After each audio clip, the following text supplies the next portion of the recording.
جی بالکل D G Khan میں پانی کی قلت شدت اختیار کرتی جا رہی ہے۔ زیر زمین جو پانی ہے وہ کھارا ہے، جو کہ ناقابل استعمال ہے۔ سرکاری پانی کی کوئی ٹائمنگ نہیں ہے۔ لوگوں کو بہت زیادہ مسائل کا سامنا کرنا پڑا ہے۔ انتظامیہ خاموش تماشائی بنی ہوئی ہے۔ ایک طرف لوڈ شیڈنگ ہے، دوسری طرف گرمی کی شدت ہے، اور تیسری طرف پانی کا یہ بہت بڑا مسئلہ لوگوں کا جینا محال ہو گیا ہے۔ آئیے یہاں پر موجود لوگوں سے گفتگو کرتے ہیں اور جانتے ہیں کہ وہ اس حوالے سے کیا کہتے ہیں۔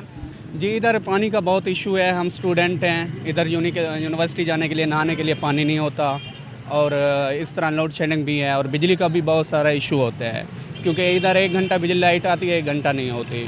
ہماری اسٹڈی بھی مکمل طور پر نہیں ہو پا رہی، تھوڑے سے مسائل ہیں ادھر کافی زیادہ۔ پانی کے حوالے سے بھی پانی کھا رہا ہے ادھر قدرتی طور پہ۔ تو آپ یہ بتائیں سر کہ پانی کی قلت کی وجہ کیا ہے؟ یہ وجہ یہ ہے پانی ہے نہیں ادھر، لائٹنگ لوڈ شیڈنگ ہے، پانی ہے، پانی کی سپلائی نہیں ہے، اس طرح سے حوالے کے حوالے سے ہم اسٹوڈنٹ ہاسٹل میں پانی نہیں ہوتا، کبھی ہم ایسے بغیر منہ دھوئے چلے جاتے ہیں یونیورسٹی۔ جی سر آپ یہ بتائیے کہ سرکاری پانی کی کوئی ٹائمنگ نہیں ہے، آپ اس حوالے سے کیا کہیں گے؟ ہاں، پانی کی بہت لوڈ شیڈنگ ہے، پانی کا بہت مسئلہ ہے۔ اگر پانی آتا بھی ہے تو پانی گند سے بھرا ہوا ہوتا ہے، صحیح نہیں ہوتا، پینے کے قابل بھی نہیں ہوتا۔ جیسے کہ آپ کو پتہ ہے ڈی جی خان میں پانی کڑوا ہے، زیر زمین جو پانی ہے، تو اس طرح پانی کا بہت سارا ایشو ہے جو کہ انتظامیہ کو نوٹس لینا چاہیے اور پانی کے مسئلے کو حل کرنا چاہیے۔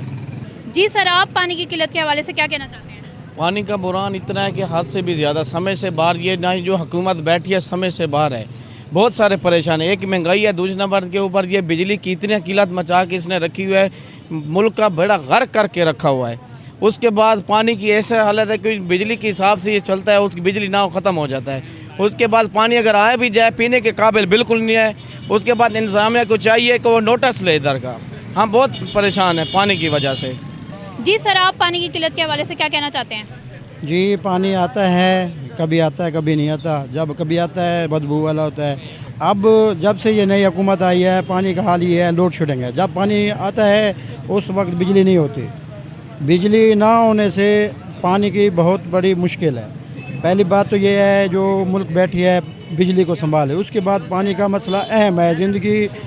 زندگی میں پانی اور ہوا انسان کے لیے، حیوان کے لیے، سب کے لیے، جو مخلوق خدا ہے اس کے لیے ایک فرسٹ جو ہے نا ضرورت ہے۔ اس کے لیے حکومت کو چاہیے، ہم سے ٹیکس لیتی ہے، ہمیں ریلیف دے، پانی ہمیں صحیح ملنا چاہیے۔ ہم پانی خریدتے ہیں 50 روپے کا گیلن خریدتے ہیں، 2 گیلن کم سے کم ہمیں دن میں 24 گھنٹے میں لگتے ہیں۔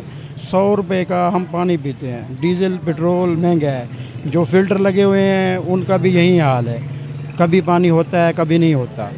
اچھا آپ یہ بتائیں کہ انتظامیہ سے آپ لوگوں نے رابطہ کرنے کی کوشش کی ہے؟ انتظامیہ کے پاس ہم جاتے ہیں، بہت پہلے جاتے تھے، اب نہیں جاتے۔ بات سنی نہیں جاتی، جب جانے کا کیا فائدہ؟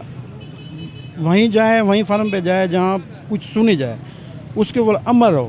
جب عمل نہیں ہوتا جانے کا کیا فائدہ؟ ہم اپنا ٹائم ضائع کریں۔ 1 گھنٹہ وہاں ہم اگر لگائیں تو 1 گھنٹے میں ہم 200 روپے کما لیں گے۔ پانی کا پیسہ ہم کما سکتے ہیں، لیکن ان کی باتیں وہاں سنیں جی آج بیلدار نہیں ہے، آج چھٹی پہ ہیں یا کمپلین پہ گئے ہوئے ہیں، کسی اور جگہ پہ گئے ہوئے ہیں، وہ لکھ دیتے ہیں کمپلین بھی، یہ کمپلین نمبر ہے، فون نمبر دے دو، اس کے بعد رابطہ نہیں ہے۔ جی جیسا کہ ہماری مختلف شہریوں سے بات ہوئی ہے تو ان کا کہنا ہے کہ سرکاری پانی کی ایک تو کوئی ٹائمنگ نہیں ہے۔ اگر سرکاری پانی آ بھی جاتا ہے یا تو اس وقت لائٹ نہیں ہوتی ہے یا وہ اتنا بدبودار آتا ہے کہ وہ ناقابل استعمال ہو جاتا ہے، اور جب ہم انتظامیہ سے رابطہ کرتے ہیں تو وہ ہمیں کوئی رسپانس نہیں کرتی۔